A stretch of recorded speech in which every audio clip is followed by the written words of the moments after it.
Good morning, colleagues. My name is Tabang Ntsiye, Subject Advisor for Physical Sciences, based in Thabo Mofokeng, and then I'll be responsible for the memo discussion for this September trial examination that was written on Friday. And colleagues, before I start with the business of the day, let me wholeheartedly thank you for the contributions that you are making in making our subject to be what it is today, that we are among the best in the country. It is through your hard work and dedication that we are where we are, and then we really appreciate it. And also we want to appreciate the valuable contribution that Menel, our CS, is making, and Tate Velman. Those two guys are actually the ones who are the head and the brain of this project. And we want to thank you heartedly for your hard work. And then we want also to wish you the best of luck in anything that you are doing for the physical sciences in the province. Colleagues, for this term, the examinations, we had some hiccups here and there about quite a number of issues. Let me start first by saying the paper that was distributed to the learners, it was actually not the final paper that was, the final draft. That was the one that was going to be distributed. So here and there was a miscommunication between the examinations and the printers, that the paper that was ultimately given to the learners was not the final draft, but it was a paper. And for that, we are saying sorry for that, and I hope this thing will never happen again. We are going to take it up and then discuss it with the relevant people. On top of that, colleagues, there was a problem with the translations in Afrikaans. For instance, the word krag instead of somewhere was used instead of the power, big weging, something like that. And we really appreciate the contribution that you make us aware. And then that one also, colleagues, we are going to say to you, Afrikaans learners, those who did, maybe if you are marking and then you see that it created a problem where the learner cannot just understand as to whether it was a power or it was a force that they have to use. It is important that you look into that, and then please don't disadvantage the learners unnecessarily due to the language that was used there, because it was somehow confusing the learners. But look at the physics, and then if you find that this learner was trying to do the physics, mark the physics and not the language. So basically, those are my comments about what it is that we are going to do. And then on the data sheet also, though we picked it up earlier, but it was supposed to be that there was an addendum which is accompanying that paper. Unfortunately, it was not done, and then the addendum was not there. We also like to say to you, feel free to raise your concerns so that at least we can put them forward to other relevant stakeholders in the panel. And the other thing was about the Coulomb's constant. We are made aware that the constant was not in the table.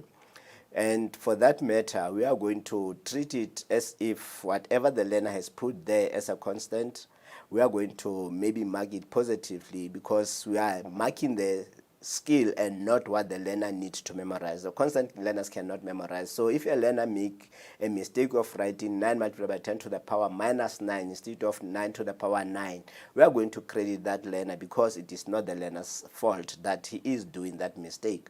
And for that matter, if a learner just put a strange value, you don't have a foot to stand on to can say, I'm penalizing this learner for putting the wrong the wrong constant, which is going to be the Coulomb's constant in that place. So if you see the physics, mark the physics and leave out whatever the learner has done, which is just a stupid thing. It's not as stupid because the learners were just maybe not knowing what to do.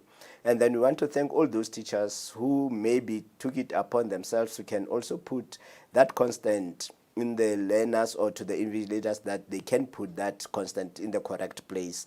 We are appreciating what we have done for that, colleagues, and then we are saying thank you very much for that. But on top of that, colleagues, if maybe you see a mistake in the question paper, and then we are it's not yet the final where we are not saying that we cannot correct. We are not going to give learners any marks here. We are just here to let the learners practice in preparation for the examinations. So please, let's try to help as far as possible where we can. But in the final, it is not our decision, it is going to be the decision of Omwalusi. Unlike in this case where we have to take a decision and then say we are going to accept whatever the learner has written for that for that Coulomb's constant, and then we are going to accept it. So I hope it is going to be maybe something that we have to learn, and then we are going to maybe improve on our systems. So based on that, I think I have clarified some of the issues that we needed to clarify before we can proceed with our memo discussions. And for our memo discussions, colleagues, I want to thank you very much for the contribution that we have made in making us aware of some other things that we can add and some other language problems that we have done. So we appreciated everything. And then please forward them in either on the WhatsApp groups that we are having with our subject advisors or to the provincial WhatsApp group that we are having. So it will be fine. You can direct it to Mr. Velman, then it is fine, or direct it to any of the subject advisors, then it will be fine with us. Now, on the questions, on the multiple choice questions, we didn't receive any of the maybe mistakes that maybe can be picked up, or any comments that can be picked up. So for multiple choice questions, we are going to accept the answers as they are for this marking guideline. So for the novice teachers, this is how we mark, but in physical sciences, we are not putting the two marks on the margins. We just put the 2 ticks and then we close with the total, and then we put a total there. And then please, colleagues, let's make it easier for us when we are going to do an error analysis, that for the questions, let's try to put the mark of the sub-questions to the margins, and also to can put the totals there at the top of the script, so that at least we know how the learners have fared in a particular question. So for the multiple choice questions, this is going to be our answers, and then we are going to accept them as they are, and then there's no change about it, and then we accept this as they are. So the 20 marks for the multiple choice questions, they will be like they are on the screen, so no changes will be there. So we move on to question number 2, and then for question number 2, which is based on Newton's laws, this was the question, and I hope our learners are going to do well in this question, because really it is quite a straightforward question, and then there are some issues that I'm going to raise here. Now, according to this, it says then a block of mass 100 kilograms is sliding down, and then the down, it is actually bolded on a rough incline at a constant speed, and constant speed, it is also in capital letters. So those are the two key words that are indicating to learners that this is a directive on where we can work on, and then look at it. Right? The speed of constant speed when force F, it is applied parallel to the incline plane as indicated in the diagram below. The coefficient of friction for the surface is 0.29, and then the drawing, it is given there. The first question is define the normal force in weights. Now for that one, we are going to say to you, colleagues, we are going to apply the principle that if any of the underlined key weights or phrases in correct context are omitted, we just subtract 1 mark. 1 mark must be subtracted. So for this, we are expecting that learners should be saying a force or a component of a force which a surface exerts on an object with which it is in contact, and then it is perpendicular to the surface, for 2 marks. So in other words, in this one, we are saying that it is the surface that is exerting a force on an object. So I've seen one of the comments that was sent by one of you colleagues that can we accept where a learner says a force of objects on the surface. We are not going to accept that, because the force of the object, it is going down on the surface, but the normal force, it is going up. So we cannot accept that one. But what we can accept, it was the force of the surface on an object. But then you see that the last part of that, it is missing. Perpendicular to the surface is missing. So for that, that means that learner will only get 1 mark.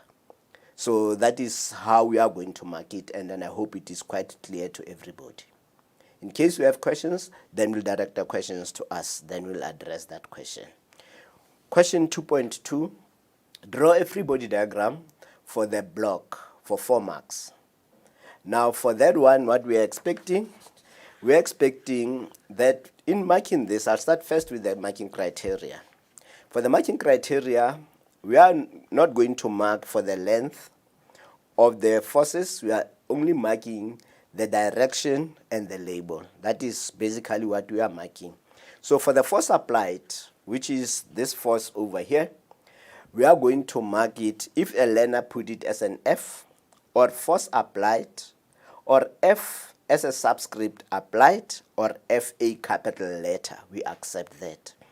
And then for Afrikaans, we are going to accept force or force to gepas, of kracht to gepas, or F to want, or FT, but not assembly for the tension. Be careful that it shouldn't be for the tension that the learner is referring to, because we are not having a tension here.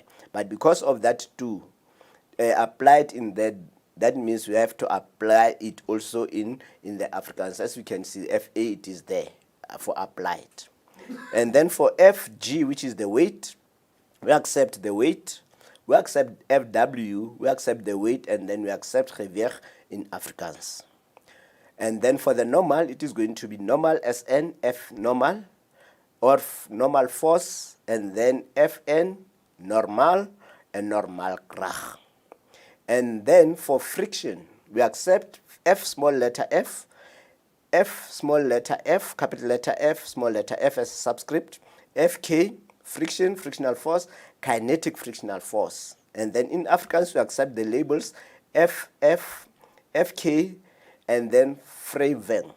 But for that wrijving, that means if a learner write FW there, make it a point that it is not the same, because we are not going to be sure that it is referring to FG in the frictional force, or is weight in that force. So we have to distinguish between the two, especially for the Afrikaans. We are not going to accept if it is going to be FW being mentioned in both cases.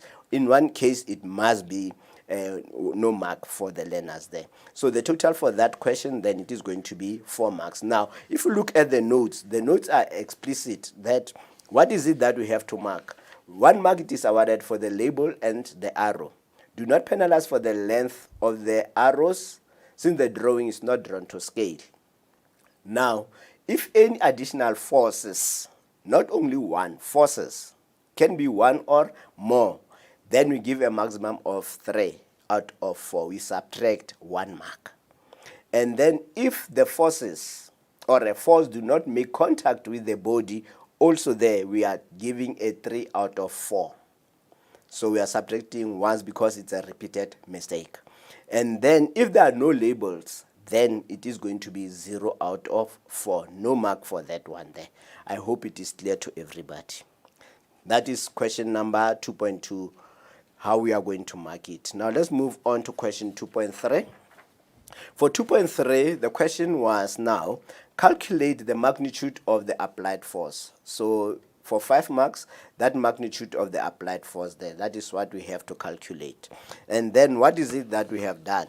We try to put in a marking criteria to can explain how we are going to distribute the marks. And then this is how we are going to distribute the marks. We are going to say, we are going to look for the formula. We are going to look at substitution. And then for substitution, there are 2 marks, or 2 places where we are going to give the 2 marks. 1 mark it is for the substitution on the first term. That we'll see that what we mean by first term, and then the substitution on the second term, and then showing that there is a F net equaling to 0 or just equaling to 0. Then we'll see that because it is an application of Newton's second law, that we are going to say that if the acceleration is represented at 0, then it is fine, or the F net in total it is equaling to 0. We are going to award a mark for that. And then the final answer of 156,59 newtons. That is going to be the answer that we have used in the calculation. But you'll see there, at the bottom there, we have a range. So if that range, then the learners, because of the rounding off, then we are going to accept that particular range. If a learner it is within that range, then we are going to accept that answer for the learner. So that is going to be the 5 marks. So it is going to be a formula, 2 marks on the substitution, 1 mark for showing that F net it is equal to 0, 1 mark on the final answer, and then that is going to be how the 5 marks will become across. Now, let's look at the marking criteria like we are saying.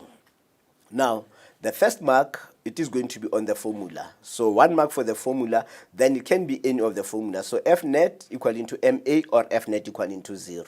Then we accept that. And then when the learner expands the formula, that for F net we are going to have the F applied, frictional force, and FG parallel.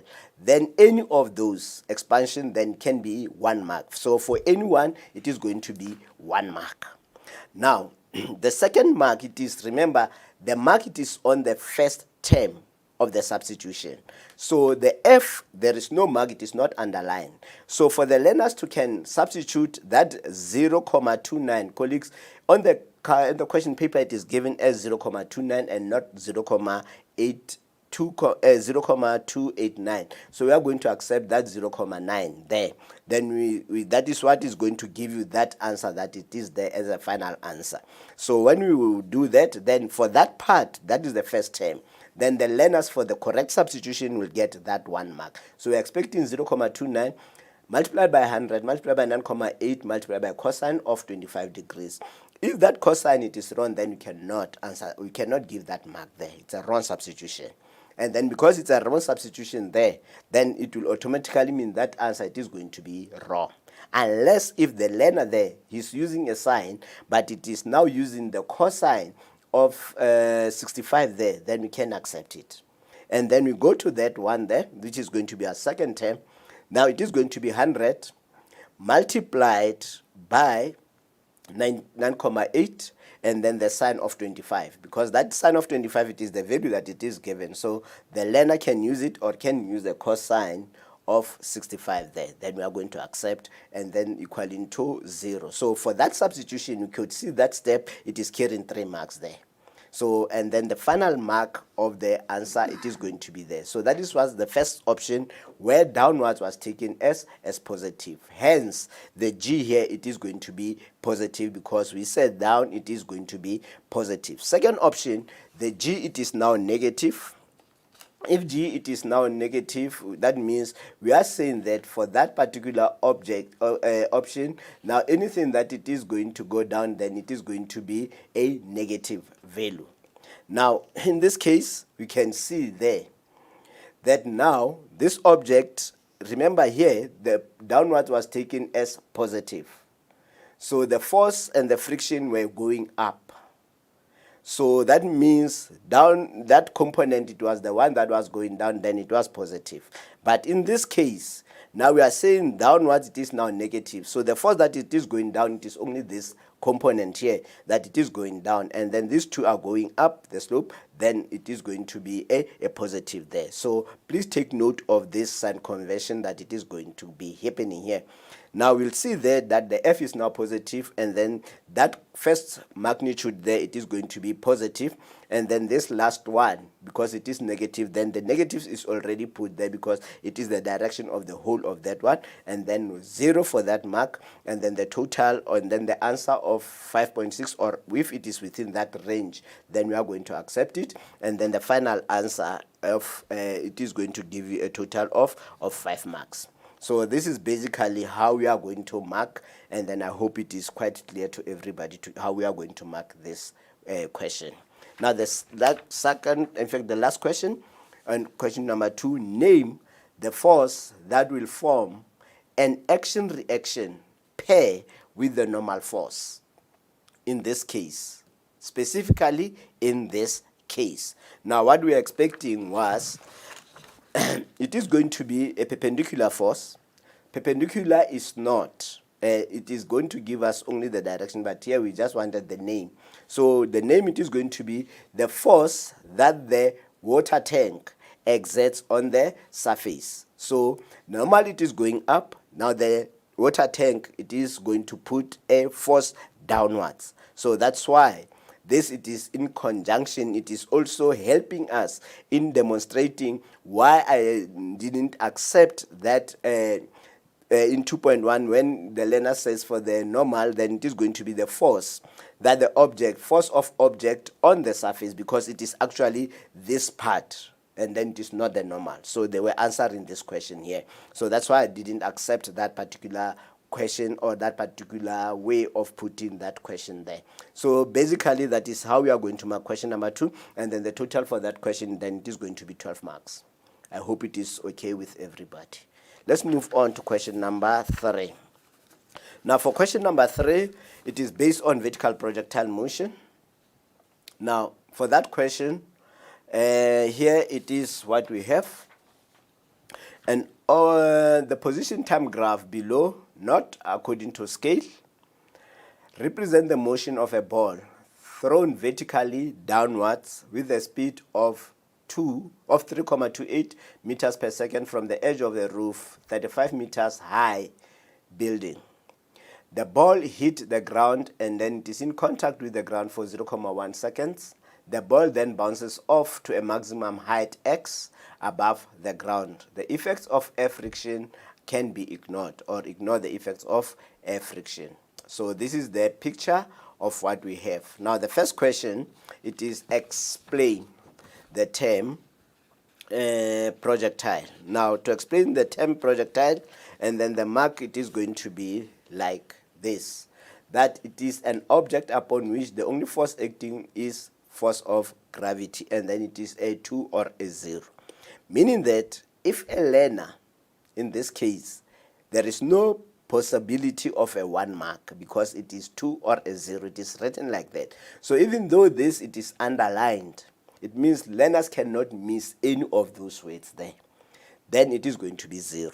Meaning that if a learner instead there said a motion, already that it is going to be 0, because then it is going to be in a wrong context there. So please, colleagues, let's look at this point. And this no weight should be left out. That is the difference between the first one of the definition and then this explanation that we are having. And then we are going to mark like that because that is how the memo was designed. Okay. Question number 2, 3.2.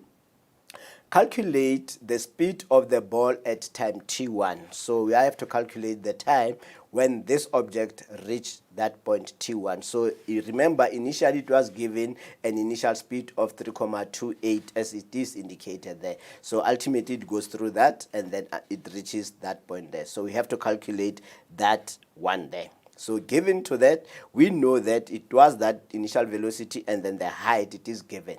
So we can use one of the equations of motion to can calculate that one. And then colleagues, please, let's try to encourage our learners to use the simple equation that they can have. And then the easiest way to do it is for them to can tabulate what it is that it is given and then check on the formula sheet which formula then they can be using in order to get these marks. These marks are for taking. Right now, let's look at what is it that we are going to mark here. Now for this one, we are going to mark 1 mark for the appropriate formula, and then substitution of 3.28 and 3.35. 1 mark for the whole of that substitution, and then the final answer. And then also here, colleagues, there is a range. As you can see there, there is a range. Then we are going to accept that range. Okay. Now, let's look at what it is that it is happening. Now here, downward is taken as positive. Now the formula that we are going to use, it is going to be v squared final is equal into v squared initial plus 2a delta y. We don't penalize if a learner uses a g instead of an a there. Right? Now we substitute, we calculate the v final. So 3.28, it is going down, it is positive. The G, it is positive, it is going down, and then the 35 is going down, it is positive. So everything in that, it is going to be positive. And the whole of that, it is marked for this when these two are there according to bullet number 2, or that second statement there. That when these two are there, then there is 1 mark. So for the whole of that substitution, it means it is only 1 mark. And then because we want the magnitude, then it is going to be 26.396. Then if a learner maybe round it off to 3.5 40, then it is fine, but please careful about the rounding off with our learners. And then let's go to the second option. The second option, which is this option here, it is just the opposite of this. So upward it is going to be positive, but the motion it is going downwards. So meaning that this is the first correction that we have to make, that now this initial velocity, this object it is going down. So we cannot have a positive value there. We have to substitute the negative there because it is going down. And then it is, if it is going down and then we are saying positive here, be upwards, then it means this it should be negative here. And then the 9,8 also here, it should be negative, and then the 35 should be negative. So meaning that all these values except the 2, they should be negatives because these are vector quantities. And then when we subtract, we do that, now we are going to end up with a positive value. Now V then means we have to take it as it is. It was supposed to be going down, and then going down was negative, but because we want the magnitude, then we skip that one and then we go for this one. So this is how the 3 marks it is going to be calculated. So colleagues, please correct that sign convention there. It is not correct, that sign convention there. Option number 2. Option number 2, we are calculating the V final. Now in this case, what is it that it is happening? Now you'll see at the bottom of that page where you're going to use the time here, or these 2 options here, if the learners have already calculated the time for T1. So some of the learners will calculate the time first. That's why I'm saying it is important that we also look at what the learners are doing and then how they should tabulate the information. So some of them will calculate the time first and then try to substitute in these 2. And then that is why we are saying that now this is going to be what it is going to happen. Now we are going to use V final. It is going to be equal to V initial plus A delta T or G delta T.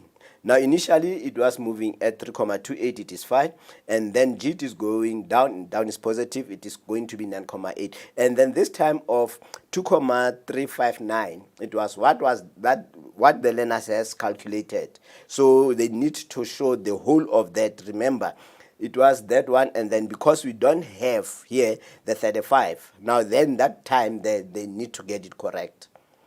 Right, so if it is not correct there, then it means then something it is going to be wrong. They can round it off to 2,56, then it is fine, but it should be in that range there.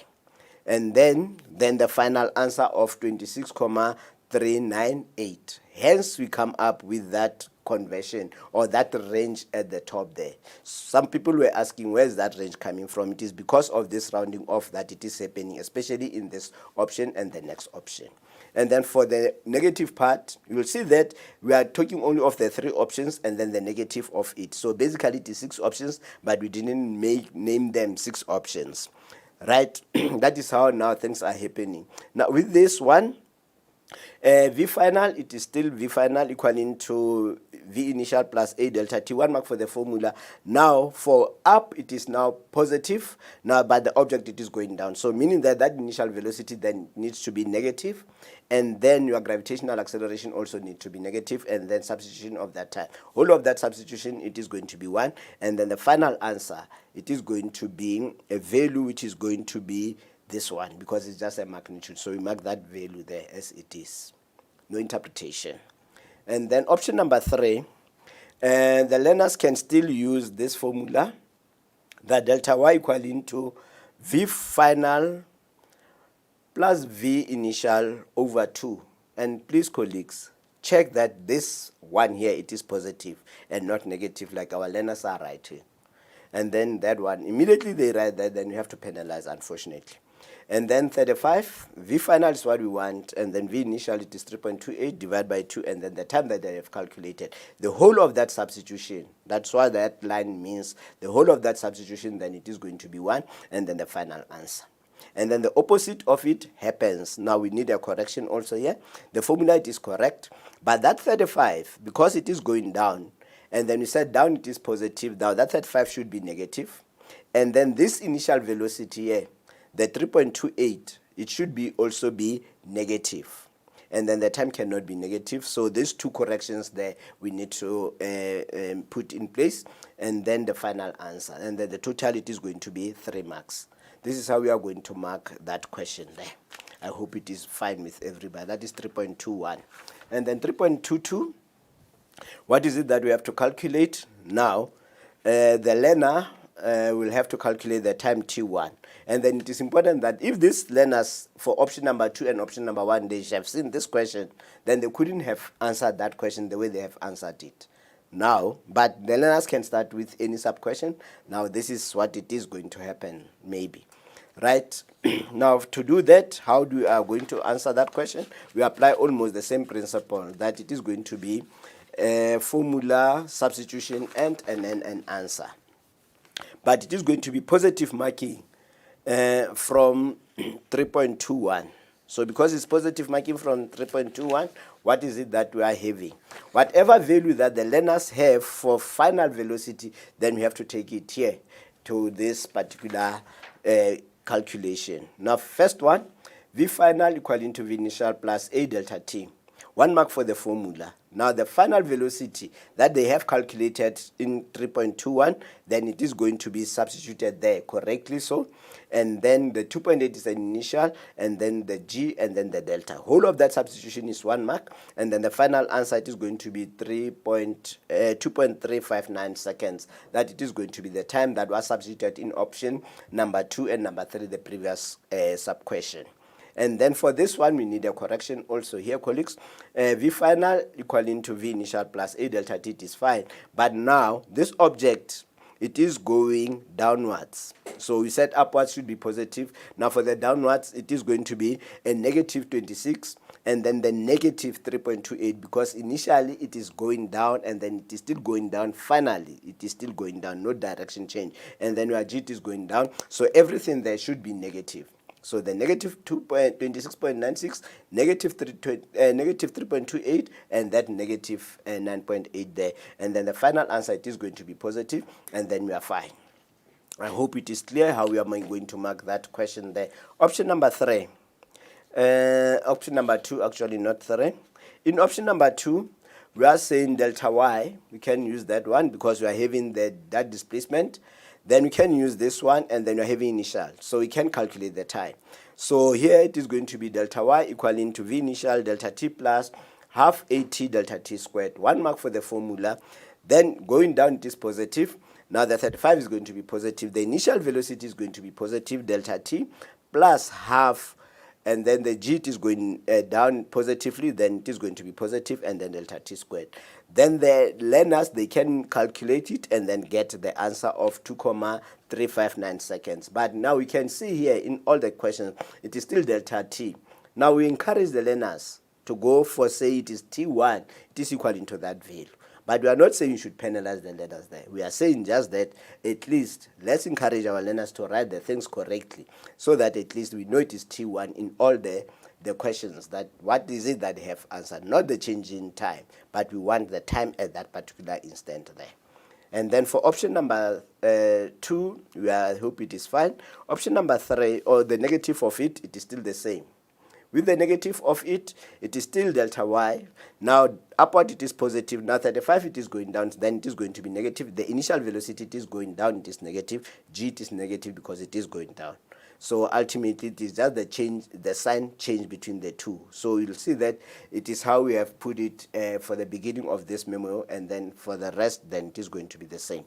And then for option number 3, the learners, they can still use delta Y equaling to V final plus V initial all over 2 delta T. 1 mark for that formula. The 35 is going down, is positive, and then we add those two. Now this value, remember, it is coming from 2.1, then we have to mark whatever value it is. As long as the physics is correct there, we give a mark there. And then the final answer also, which is going to be T1 equaling to 2.359 seconds, that we give a 1 mark there. And then option number 3, for option number 3, it is still going to be delta Y. And then what we change it is that now we set upward it is positive. Now the 35, the object is going down. Now that 35 needs to be negative there. And then the change in velocities there, we can see finally it is going to go down, then it is going to be a negative value, and then initially it was still going down, then it is going to be that negative value. So we are having negatives there, and then divide by 2 and then delta t. The whole of that substitution, if it is correct, we give 1 mark. So important is about the sign conversion, and then delta t will be equal into that, and then we translate it to T1 equaling to 2,359 seconds. So this is how we are going to mark that question there. And then the totality is going to be 3 marks on that question there. And then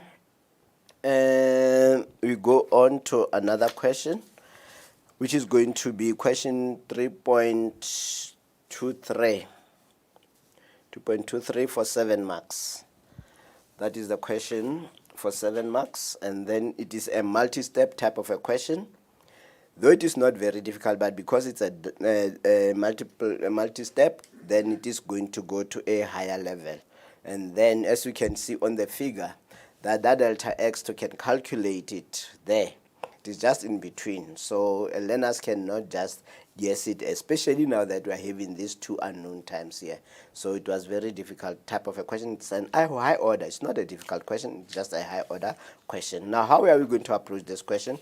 Now we are going to first have to calculate the times here, and then what is it that we have to calculate? We have to calculate that time t2 first.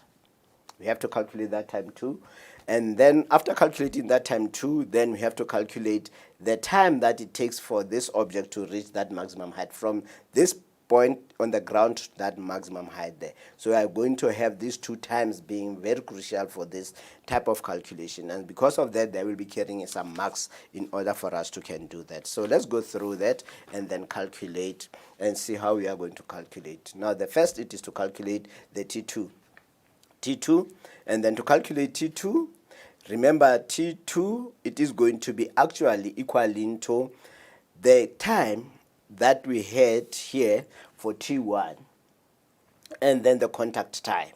So that is going to give us that time T2 there. So that is why here we are saying it is going to be the time that was calculated in T1. So it means at this point now that value, it is going to be a positive marking value because we need it from the previous question. And then we add that 0,1, which was the contact time, and then it gives you a total time of 2,459 seconds there. So that is the first part that we are going to calculate. And then from there, you can see it is still T2. And then we are using T2 to can calculate again the value for this part here. The value, we are now having this time. We are having this time. Now, what time did it take the object to reach that particular object, that particular height there? Now, to do that, what is it that we are saying? Now, the time to the maximum, then it will be equal into this 3,86, which we calculate, which was given in the graph, and then we subtracted the time that we have just calculated for T2. So which is going to be the 2,49 that was calculated there. So in essence, what we are saying is whatever value that these learners have put there and then they transfer it there, then we have to take it up and then we have to get that time there to the maximum, because that is the time that these learners are going to use. So the 2 marks, it is coming from that first option there. So calculating that T2, it is very crucial, and the maximum time there. And then from there, what is it that these learners can now do? Now we are here. And then the question wants that height. But to get that height, then it means we know something about that point there. At that maximum height, we know that the velocity is going to be equal to 0. Now, it means we are having the time and then we are having the velocity. Then we can calculate maybe the initial velocity. And then that is the approach that we have followed here in this particular question. And then for that, we are saying now the formula, it is going to be V final will be equal to V initial plus A delta T. And then 1 mark for that formula, and then we substitute. V final, it is 0, V initial, it is what we want, and then G, it is equal to 9,8. We are looking at it as going down as positive, and then the time it took, it is going to be that one. So the object, it is going up. Now we expect these learners to get the negative value there because it is going up, and then as it is going up, then it is fine. Or the learners, they can still use a negative. There's no problem if a learner, instead of that positive there, use the negative to indicate that the direction, it is just a direction change, then we'll accept it.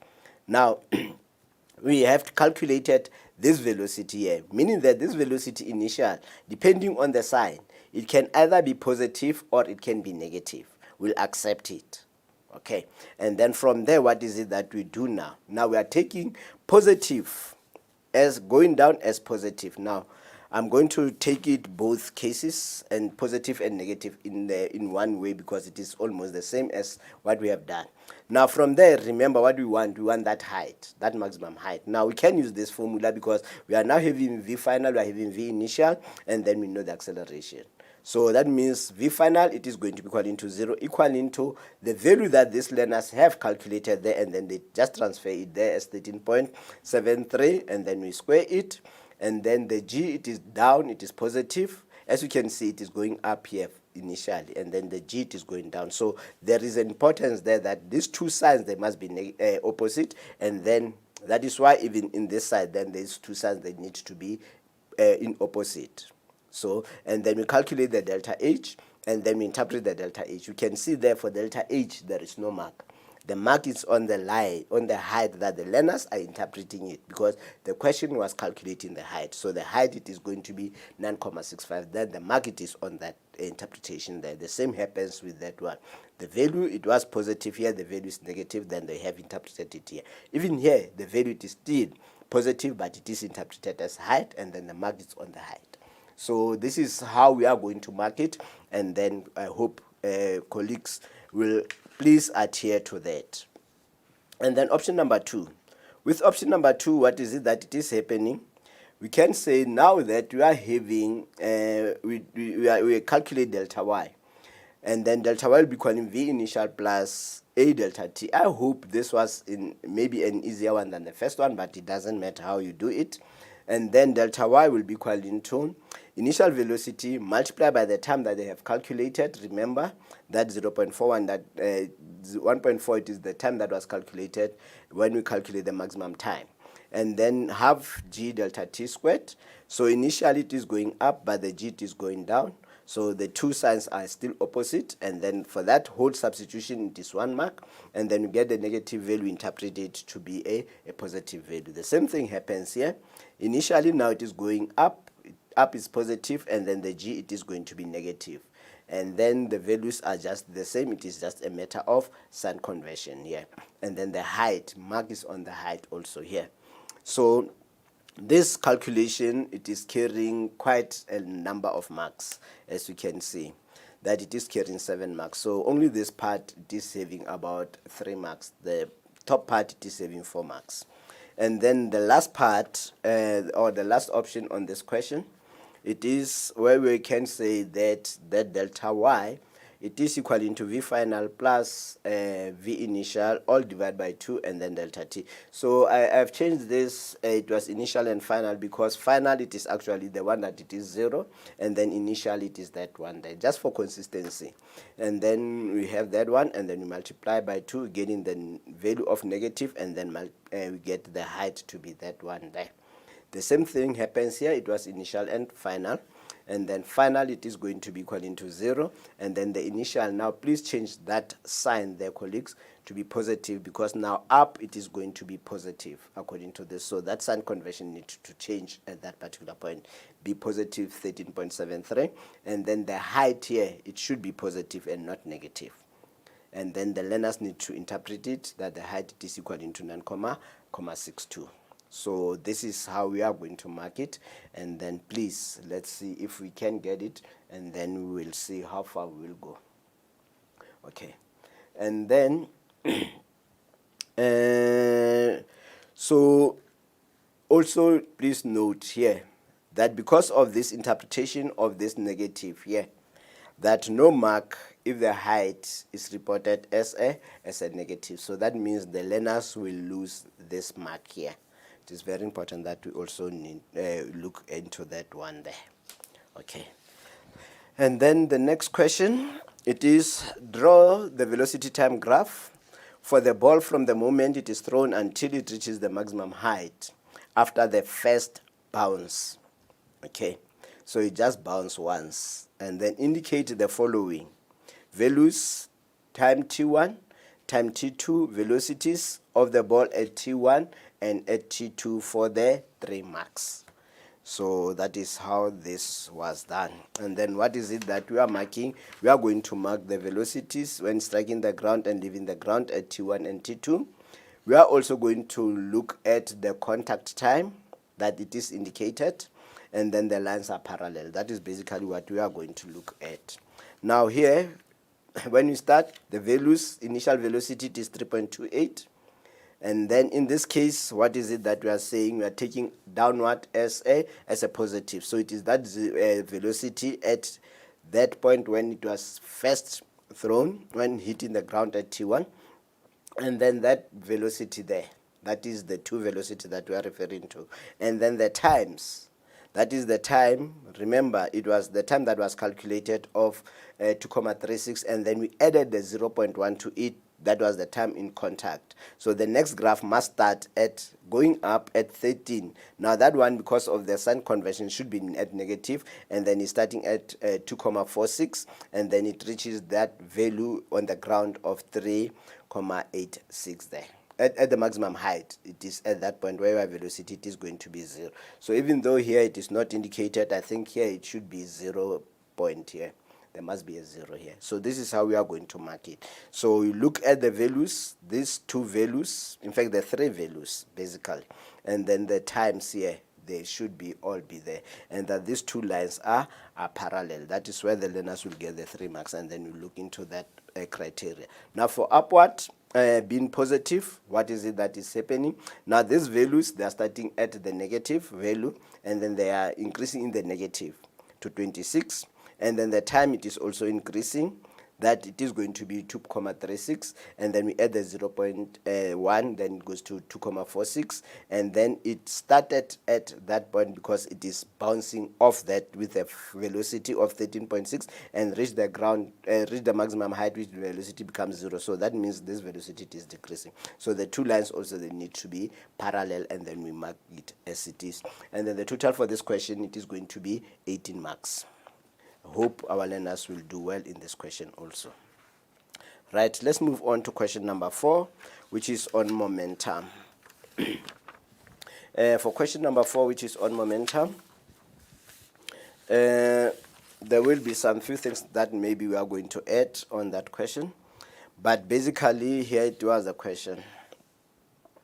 A car of mass 1,085 traveling east at a speed of 33 meters per second collide head-on with a car B of mass 3,450 traveling west at a speed of 28 meters per second. Immediately after the collision, car A moves west and at a speed of 5 meters per second.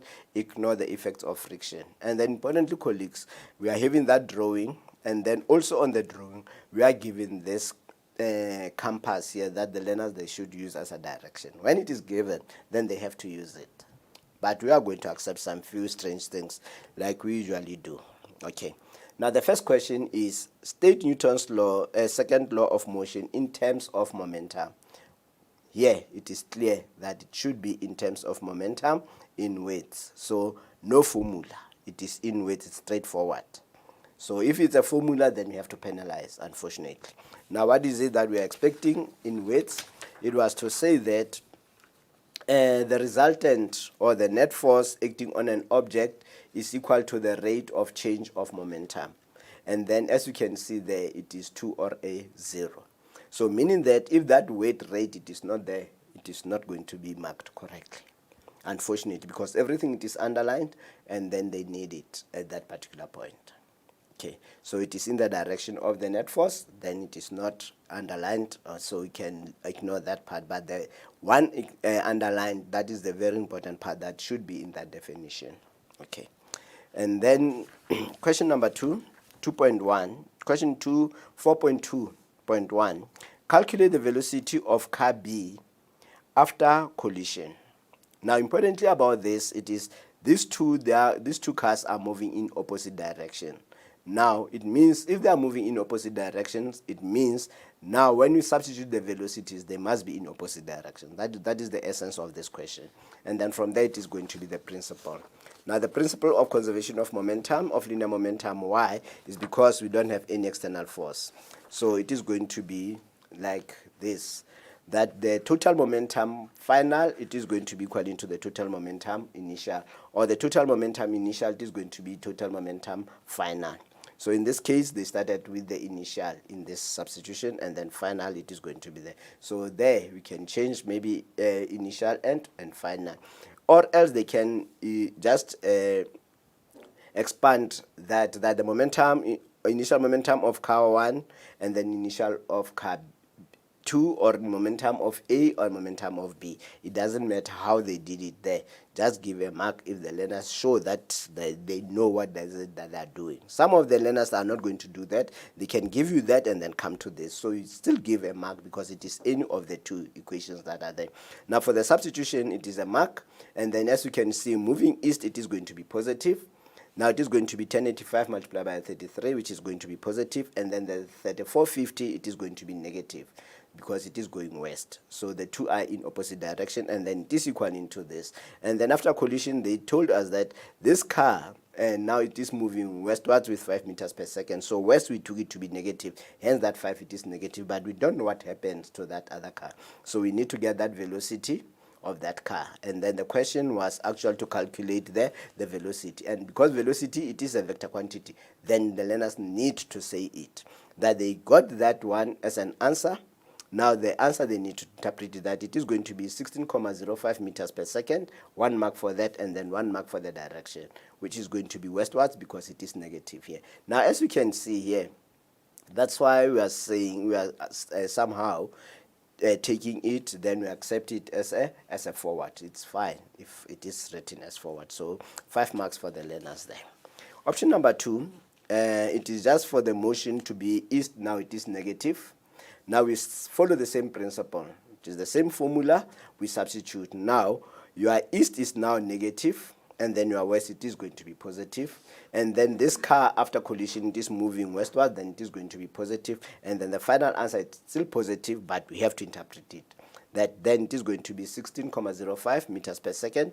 Now, if the learner maybe didn't put it there, just leave it as 625, then we give 1 mark for that, but we don't give a mark for the direction because the direction is not there. So that learner will get 4 out of 5. So that is question 421, how we are going to mark it. Let's move to the next question, which is 4.22. Magnitude of the impulse of the car during the collision, for 3 marks. Now, for that, what is it that we have? Positive marking from 421 because we have calculated the velocity of the other vehicle, which is car B. Now, in that case, we can start with either car A or car B. Now, if we start with car B, we look at the motion, and then west is positive. Now, that car B, it is having impulse. We know it is equal to the change in momentum, and then that is this either in change in P or change in mass multiplied by change in V. So it is going to be the mass of 3450, and then finally, they are moving. The car, we find it to be moving at 16.05, and then it was still west. And then we minus because it is how the formula is. It's a final minus initial. So initial was still moving west. So that is how we come to this. And then we end up with 41.275. And then the answer, we can see that it was negative, but now we are taking it here to be, because we want the magnitude, then it is going to be just positive. And then the unit, it is Newton seconds because it is impulse, not momentum. They are equivalent, but they are not equal. Okay, and then the same will happen here. Now in this case, now we are changing only the direction. West is now negative, so the mass is still the same. Then this 16 is negative, and then the negative, it is final minus. That is the one, and then this one, it is west, then it is still going to be negative, and then you calculate the final answer, then it is still going to give you a value which is going to be positive, and then we can leave it there, that it is going to be the answer for this. And then the next option, we can use car B, car A, that was car B, then we can use car A. Then for car A, west as positive, and then the impulse, because in this case, it is basically a principle where we apply Newton's third law. then we can take them off car A instead of car B, so it is fine.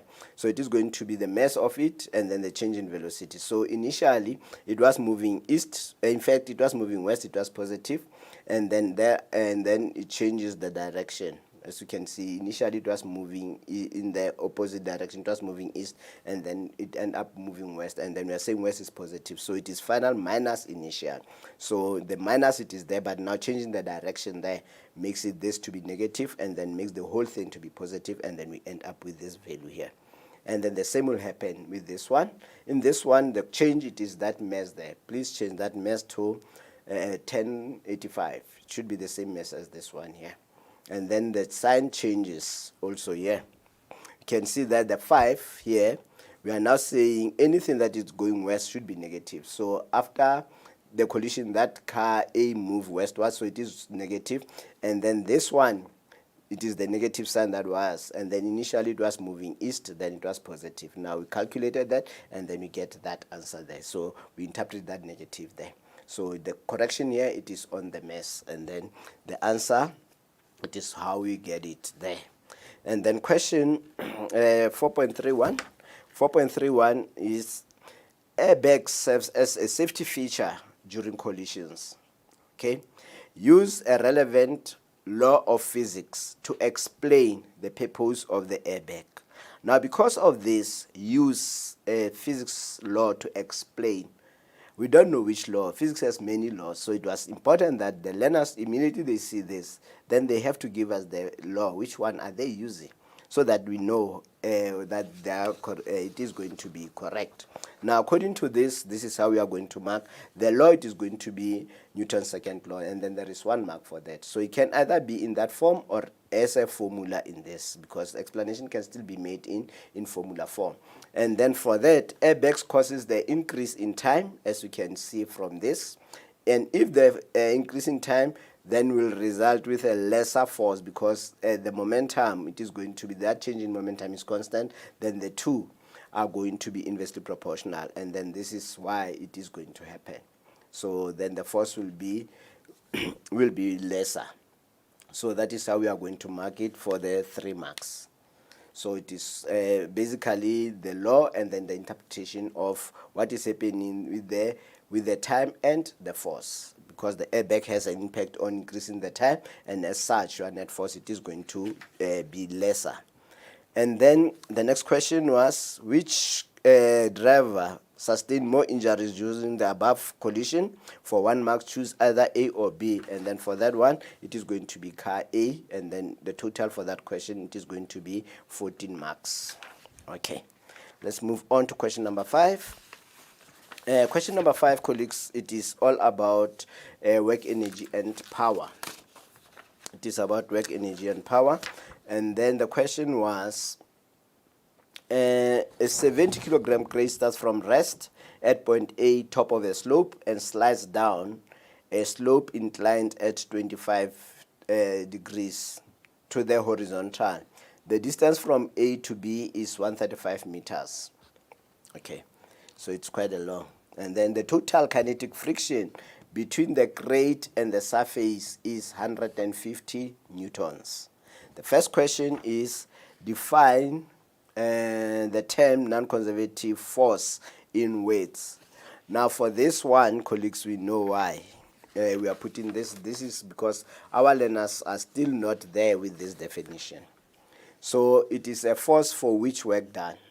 Now, if the weight work is not there, it is going to be 0. If a learner put a force there, it is going to be 0.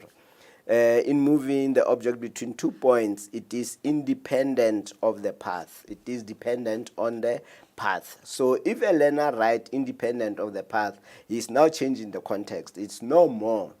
It's no more what?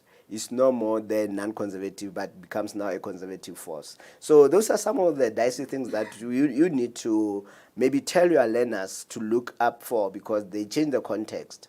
And then the question was asking about the non-conventional force. Now he's coming up with the conservative forces. So these are some of the things that we need to iron out with our learners in preparation to the examinations. Okay.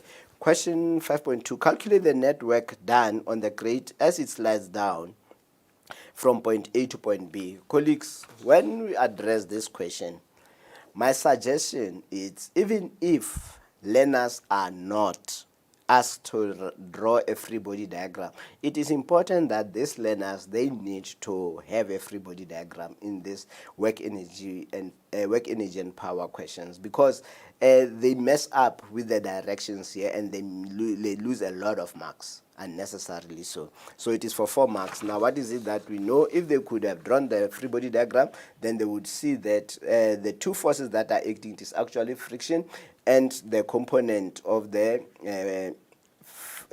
weight that are responsible. So F net equaling to that. So it is going to be friction, W net will be equaling to friction displacement cosine of theta, and then the component is mg sine theta displacement multiplied by cosine of theta, which is just going to give us the direction. Now, 1 mark for any of those substitutions. 1 mark for the right substitution, work done by friction, it is going to be 150 multiplied by 130, and then always friction is opposing the motion, so it's doing negative work, so it is going to be 180 there, and then that component of work of the friction of the weight, then it is going to be 70 multiplied by, which is the mass, multiplied by g sine of 25. The displacement is 135, and then it is acting in the same direction as the displacement, so hence it is 0, and then 1 mark for that. And then the total work done, then it is going to be 18,880,677 or 68 joules, and then it is going to be 4 marks for that. So that one, I think it is straightforward, no qualms about it. Okay, and then you go to question 5.3. In 5.3, calculate the time it takes the grade to slide from point A to point B, so the time it took from there to here. Okay, and then it is 6 marks, colleagues. Now, in this case, we are going to say it is going to be positive marking from 5.2, because in 5.2 they calculated the total work done. So in moving that object, now to do work, you do it over time. So that's why we need that particular point there. So the first option was using the work energy theorem. Now, what is it that we have about the work energy theorem? About the work energy theorem, we are saying work W net, it is equal to change in kinetic energy, or W net is equal to half mv squared minus half mv squared initial and final, or half mv final squared minus v squared initial. The only thing which our learners are missing, it is putting the square for the whole. It's not correct, colleagues. We have to penalize. Then that formula, it is wrong. And it is a wrong formula and not an appropriate formula. It is appropriate, but it was wrongly used there. Then you can be sympathetic about it there. And then the work done, it was calculated in question 5.2. Now, this is the value that was calculated. That with whatever the value the learners got there, then in substituting it correct there, you give a mark there. And then half, it is the substitution on the side. The mass, it is 70. V final, we don't know. And then initially, it was coming from rest. And then we calculate the V final, and then we get it to be 23.23 meters per second. And then from there, we go to the question. Then we can calculate, because we know the displacement, how long that 135. Then it is going to be that formula, delta y equaling to V final plus V initial all over 2 delta t. So the displacement, it is 135. The final velocity, when reaching point B, it was 23.23, and then initially it was at 0, and then the delta t we don't know, and then 0, and then calculate that delta t there. So that change in time, it should be the total time taken from there to there, and then it is equal to 11.623 seconds there. You can calculate, you can change that one, and that is 5 marks. So 2 marks, it is for that first part. In fact, it is 2 marks for that first part. And in fact, it is 3 marks. It is 1 for that, and then the substitution here, it is 2 marks, and then the 2 marks, it is for this, 3 marks for this other side leading to the equation there. So it is 3 for the first part, and then 3 for the last part there. Now let's move to the next option and check what is it that we have for option number 2. For option number 2, the learners, they can still use non-conservative forces. Now for the non-conservative forces, it is equal to change in kinetic plus change in potential. And then what is it that it is there? In this case, the non-conservative force, it is only friction that is happening. So for that, you can maybe expand it to that form, but it is fine. Whenever he has written it, now we come up that the work done by friction, what does it mean? It means therefore that then he has to take, there is no positive marking because it's not a net work done here. So he has to show us this step. Then it is going to be 150 multiplied by 130 cosine of 180 because friction is doing negative work. And then the change in kinetic, it is going to be half mv final squared and then v initial squared. So that is going to be the change in kinetic energy plus the change in potential. Now in potential, importantly, it is to look at this, that it is going to be mass multiplied by g, and then the height here, height final, it is going to be on the horizontal surface, then it is going to be 0. But the height there, it means that learner, they should have seen that the height, it is actually going to give us this part here, sin of 25 multiplied by 135. That height, we need it. So the whole of that substitution, it is going to be 1.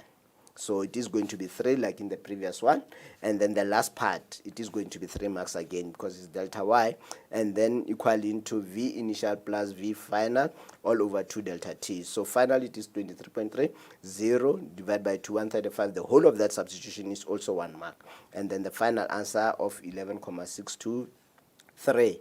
It is going to be 3 seconds. Then here it is not 5, it is 3 colleagues. Then we get that one there, or maybe it is that one.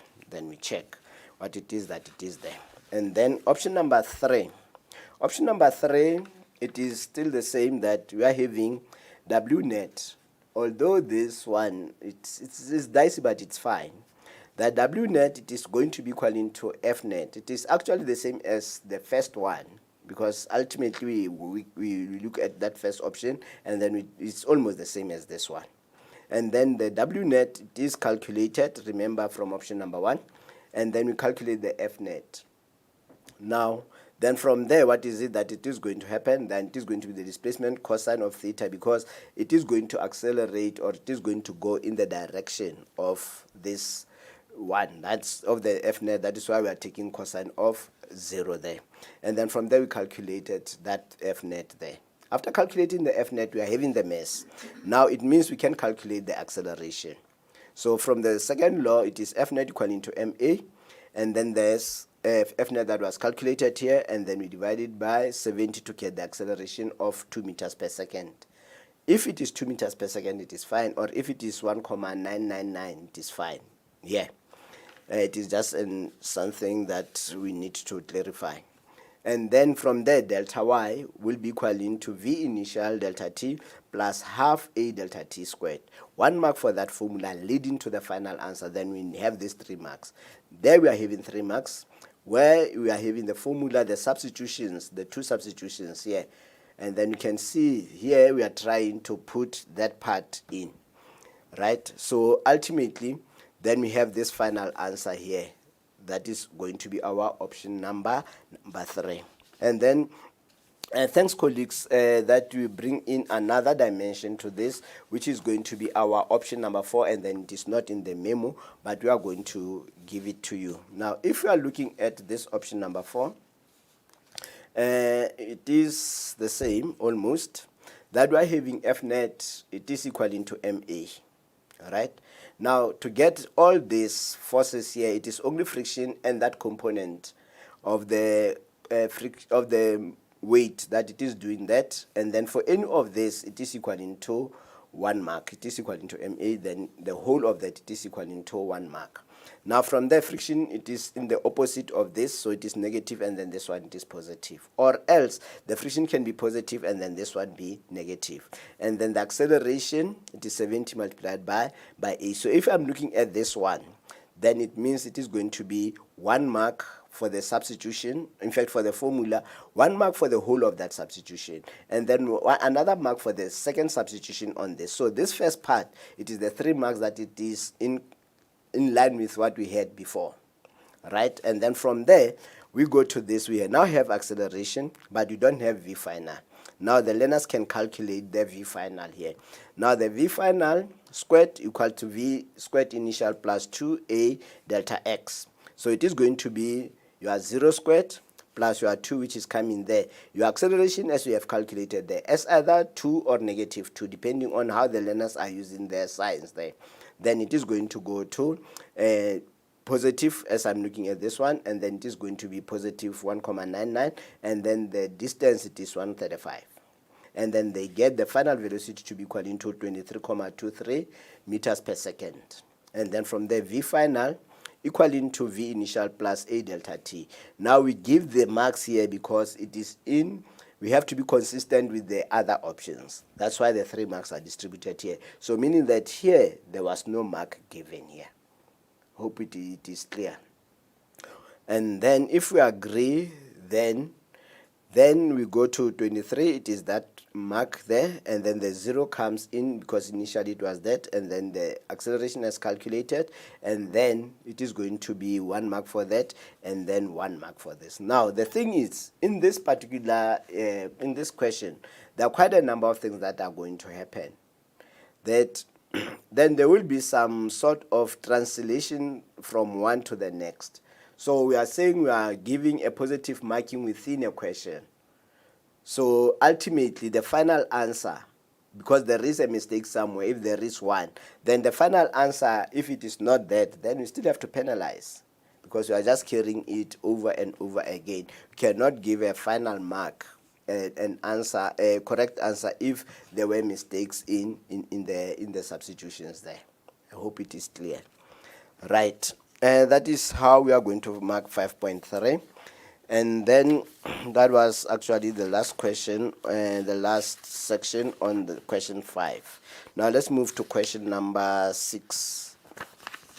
If you go to question number 6 was about Doppler's effect. And then in that question about Doppler's effect, we are saying that an ambulance is moving at a constant speed along a straight horizontal road, emit a sound with a constant frequency. When the ambulance approaches a detector mounted next to the road, a frequency of F is recorded. After passing the detector, a frequency of 0.55 is recorded. Frequency of 0.55 of that frequency. That means it's a fraction of the frequency that was heard before. As you can see, those two values here, this one here, it is having an F and then it is bolded, and that one there, it is bolded. So meaning that the learner, they should have seen that it's actually the fraction of that other one there. Right? The first question that we have for the learners was for them to state Doppler's effect in words for 2 marks. And then what is it that we are having for that? It is part marking and no underlining. So we just check.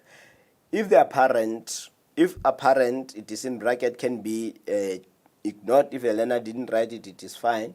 And then if the apparent change in frequency or a pitch of sound detected by the listener, because the sound source and the listener have different velocities relative to the medium of propagation. That is one way of putting it. So anything in bracket can be ignored, or maybe the learners can leave it out. They still got to have their marks. So look at that, it is part marking. Or an apparent change in observed frequency or pitch of sound or wave as a result of relative motion between the source and the observer. So this is the or part of that definition. So any of the two definitions are part marking, then the learners can still get some few marks out of that. So that it is going to be 2 marks. The next question, it was calculate the velocity or the speed of the ambulance. Take the speed of sound in air as 340 meters per second, and then it is for 6 marks. Okay. Now, based on the type of a question, the way the statement was, it is not an easy question, but the learners need to do it for 6 marks. So what is it that we have? First, they have to copy the Doppler's effect equation as it is. Then it is going to be frequency of the listener equaling to plus or minus the frequency, plus or minus the velocity of the listener divided the velocity of speed of sound, plus or minus the speed of the source, all in bracket FS. 1 mark for that. And then, or then for towards, we can give a mark. If the learner is stipulated that it is for towards and then he's giving you this, then we can mark that formula there.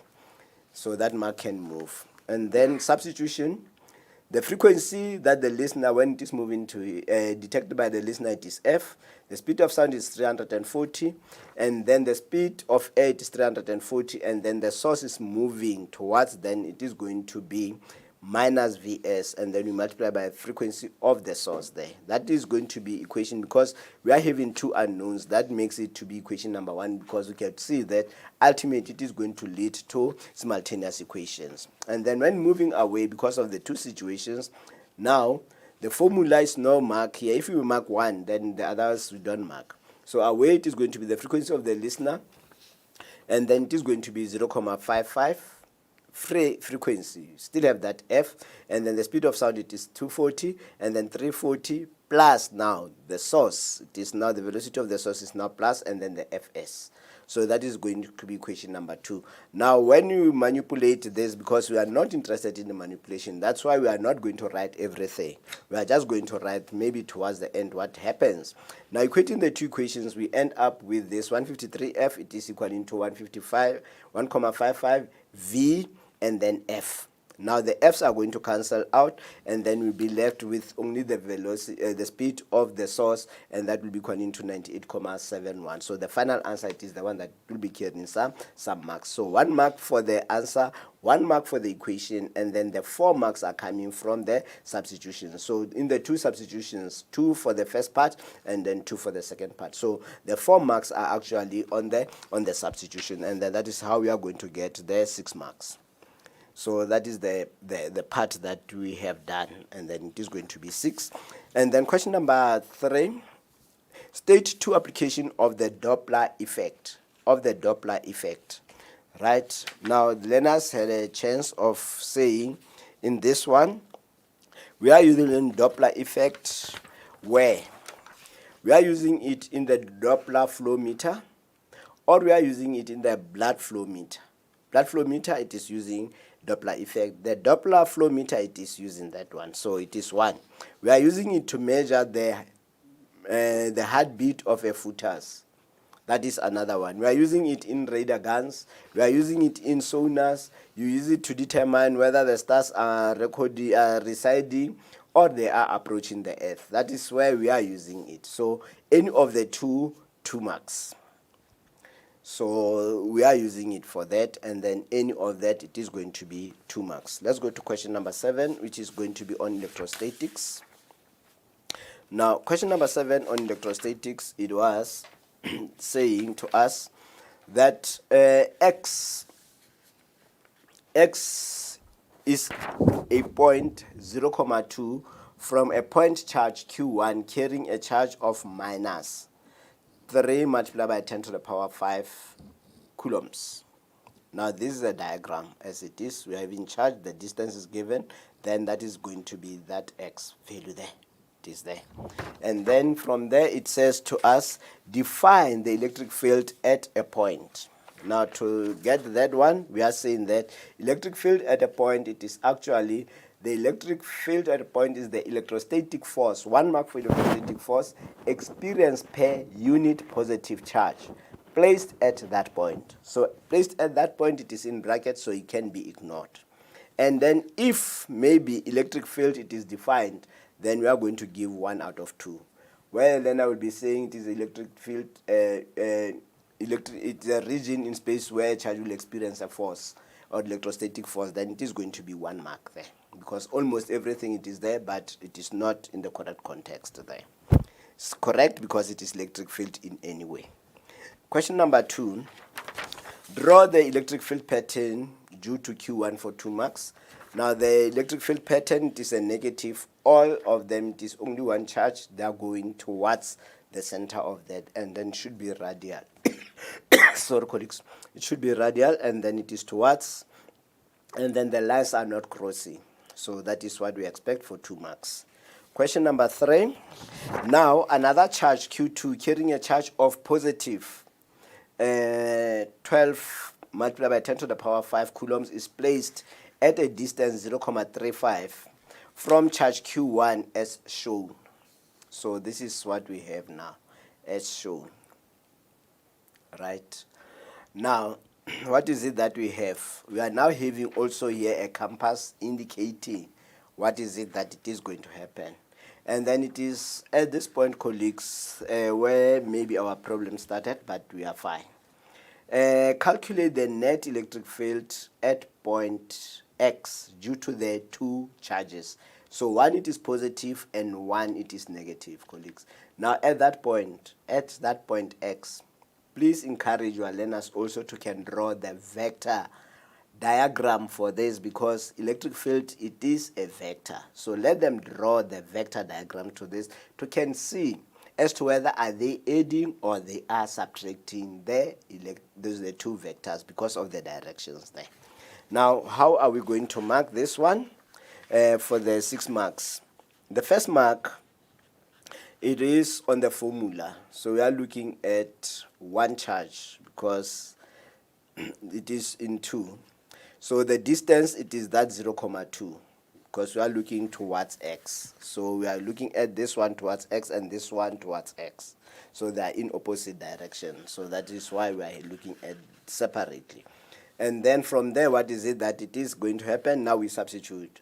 Colleagues, it is at this point that on this substitution, if a learner didn't write that K correctly, don't penalize, because that is going to be the value according to this learner for the K, but check that he correctly substituted that charge there. And then the distance. So if everything it is correct, especially these two, then it is going to be correct there. Then we are happy. It is going to be 1 mark for the whole of that substitution. Please note that there is no mark on this one here, no mark for the answer at that in this particular instant. That is according to Q1. Now we go to according to Q2, X and Q2. No mark on the formula. The mark it is on the substitution. Now, based on that, it means now, remember that the charge, the way it was placed, now we are given that the total distance is 0,35.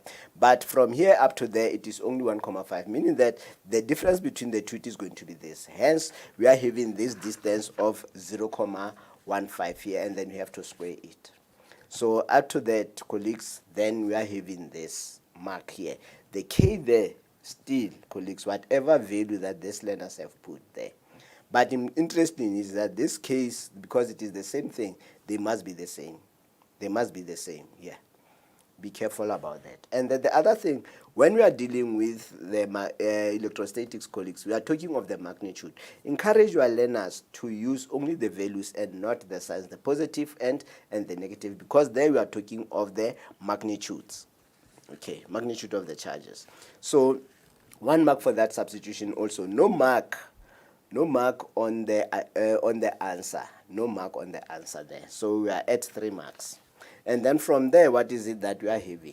Now we want the net. Now to calculate the net, we have to add. Now for the addition of the two, then there is a mark there.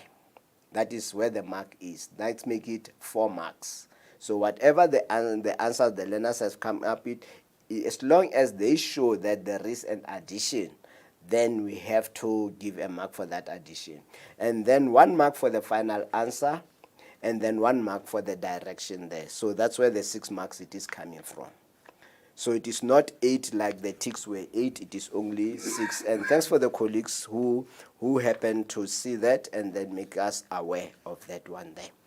So that is that question 7.3. And then question 7.4. 7.4, it says the state Coulomb's law in weights.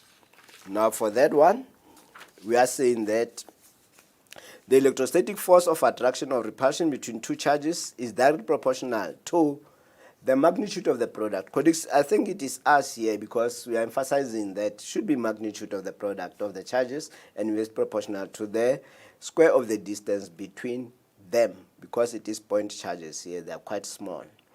And then please let's try to put that emphasis of the magnitude here. Now it is 2 marks here, colleagues. As you can see, everything it is underlined and there's no directive that we need to do part marking. But maybe you can part mark this one. Maybe directly proportional to the product of the charges, maybe can move that 1 mark there, and inversely proportional to the square of the distance between them, 1 mark. So let's take this to part marking here, so that at least the learners cannot be penalized forever. Question number 5, calculate the magnitude of the electrostatic force exerted by Q2 on Q1.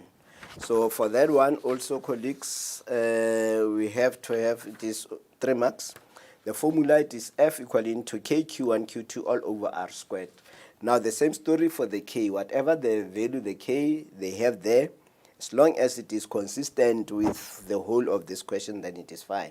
Then it is going to be 3, and then 12 to the power 5 minus 5, both of them, and then the distance between them, it is equal to 0.35. So that distance, it is important there.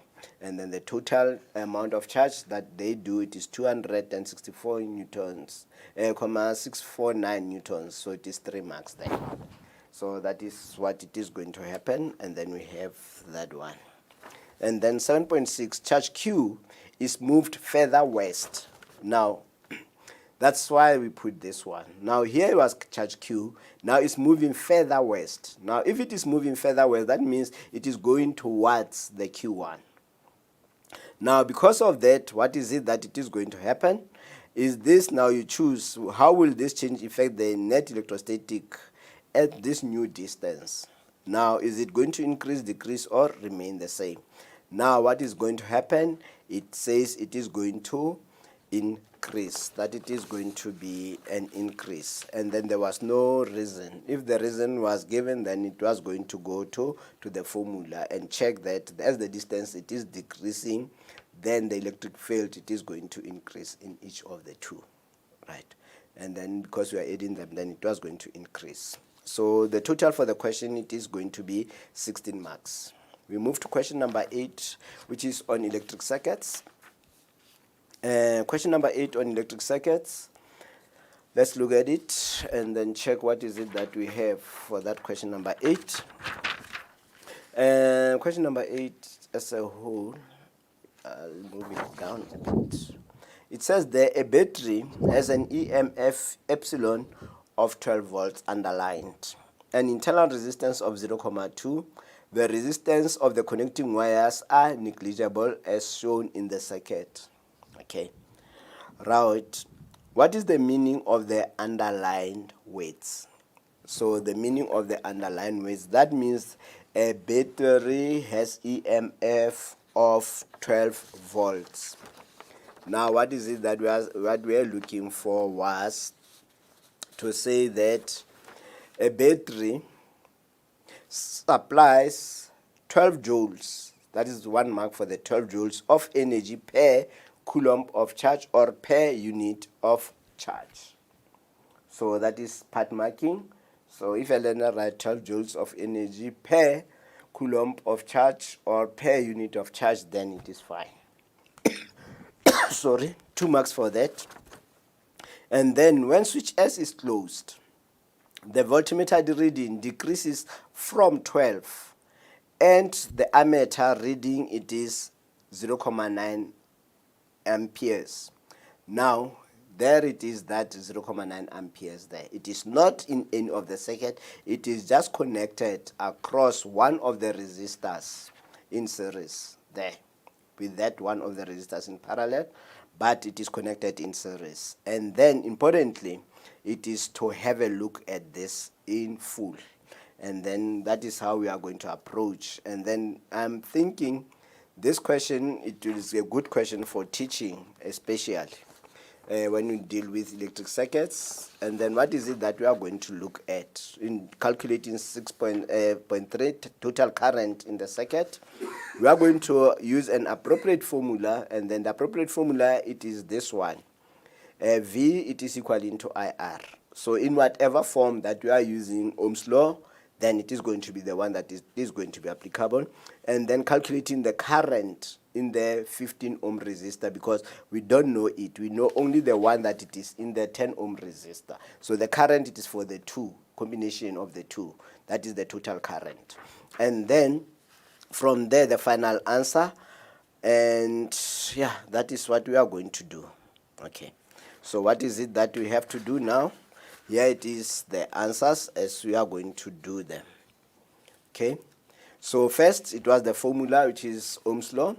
Now in the 10 ohm resistor, the current, it is 9. So because of the parallel combination, that V, it is common. It is the same for them because it is in the parallel combination. So V, it is equaling for those. So V for 10, it is equaling to V for the 15. So it is going to be then the current in the 15 ohm resistor, and then that ohm resistor, it is 15. So the whole mark, it is 1 mark. And then from there, calculating this, we get that the current in the 15 ohm resistor is going to be equal to 0.6 amperes. Now the total current is going to be the current in the 10 ohm resistor plus the current in the 15 ohm resistor, which is going to be 0.9 plus 0.6, and then gives us 1.5. And then that one, it is going to be the final answer. So it is 1 mark for that, and then 1 mark for calculating the current in the 15 ohm resistor, and the final answer there. And in the marking guideline, we can change that one there. That final answer, it is not going to be final answer of that one. It is the final answer of the total current that we need there. So please, let's change this one here. Okay. Now, we also accept if learners, they use the ratios. Now, if you see here that the ratios are actually, the ratio of the resistors are in the ratio 15 to 10, which is 3 to 2. If we are taking the lowest common multiple of 5. So it is 3, it is to 2. So when they do for the current now, that means it is going to be in the inverse of that ratios. So it is still going to be 0.9 to that one there. Now they simply have to add the 2, and then they still go and get the same answer. So that part there, it is the one that it is there. So the one which is having the higher resistance should receive a lesser current, and then the one with a lesser resistance should receive a more current. So in that ratio there, then it is going to be in this. So it is important that they relate this to the resistors there. Okay, and then they get the final answer there. So adding of that, and then there, the final answer. So it is going to be there, the 4 marks where it is coming from when they are using that one there. Okay, then we go to question number 8.4. In 8.4, now that we have a total current, then we can go to calculate the resistance, that resistor R there. So this one, now we know this part, we can calculate this one, and then this one we know. So break the circuit in parallel, series, internal for the learners as we teach, so that at least they understand what it is happening. And then in this external here, we separate it to parallel and series. So that's how we should maybe try to do this, especially towards the last push, that the learners, they should get as much marks as we can for each and every topic that we are using here. Right, for this one, first option, it was, and then it is positive marking from 8.3 because we have calculated the current there. Now, for that one, we have to calculate the parallel combination, the resistance in the parallel combination leading to the total resistance. Okay. Now, in the parallel combination, we are having 1 over R parallel. It is equal to 1 over R1 plus 1 over R2. And then it is 1 over 10. And 1 over 15, and then the parallel, therefore the parallel colleagues. The learners cannot just come up and then say this, it is equaling to 6 ohms. That is not, because it's still 1 over R parallel. Let's encourage them to write R parallel, then it is equaling to this. And then we have seen these two equations coming in now of late, and then we are going to accept it because it is what our learners are doing. This product sum, it is now becoming from technical, and then they are using it. And then it is going to be 10 multiplied by 15 divided by 10 plus 15, and still going to give us that answer. So there will be a 1 mark on the substitution because it is the same thing. And then this one, it is already in parallel, and then they're taking this equation, 1 over R parallel, the part, only this part, here, 1 over R parallel, and then they raise it to the power of minus 1 also. Then it is mathematically correct. Then 1 mark it is going to be for that one there. So for any way of getting that R parallel equal to 6, there is 1 mark. And then from there, what is it that it is going to go? Now we go for option number 1. In option number 1, we go for the EMF. The EMF, it is equal to 12. We know the total current, we have calculated it. It is equal to 1,5. Now the R in series, which is going to be R, it is that R, and then in parallel it is 6, and then internal it is 0,2. 1 mark for the formula, 1 mark for the substitution on the 12, and then 1 mark for the whole of the substitution there on the right hand side, and then the final answer of 1,8 ohms, it is going to be the one that we are going to take in. And then for option number 2, if you look at that option number 2 for 8.4, I tried to rewrite it. It is not that clear where the marks are. For that option number 2, it is the V total, R total. It is equaling, this is basically Ohm's law, V total over I total, 1 mark for that. And then we calculated the total resistance. We are having the total voltage, which is equal to 12, and then the total current, it is equal to 1,5. Then it gives us that 8 ohms. Now this 8 ohms, it is actually the total resistance, and that total resistance is equal to R in series, R in parallel plus R internal. 1 mark for the 8, and then 1 mark for the whole of this part here, makes it 3, and then the last mark, it is on that part there, where we are having the total, the R resistor of R equaling to 1,8 ohms. So basically it is the same thing here that we are having there. So 1 mark, remember, it is for that calculation up there, and then this 4 marks, it is about this calculation, either this one or this one, as I have rewritten it here, where we are having the marks, where we have put the marks in, because it becomes messy when I printed it here. Okay. So that is 5 marks that we are having. Now let's go to question 8.5. In 8.5, it says they calculate the total power dissipated by the battery for 3 marks. So that power, we are having 3 options for that. And then power, first option, power is equal to PV. Now the battery has a voltage of 12 volts. And then the total current passing through the battery is 1,5. So 1 mark for the formula, 1 mark for the substitution, 1 mark for the answer, which is 18 watts. And then, or we are having the total current passing through that, the whole, because it is for the whole circuit. Whatever power it is dissipated through the whole circuit. So it is going to be equal to I squared, and then the R here, which is the R total. Hence we are using the 8. And not any other resistor there, because the total battery is for the whole, and then ultimately we end up with 18 watts. So 1 mark for the whole of that substitution and 1 mark there. Or else we are using power will be equal to V squared all over R squared over R.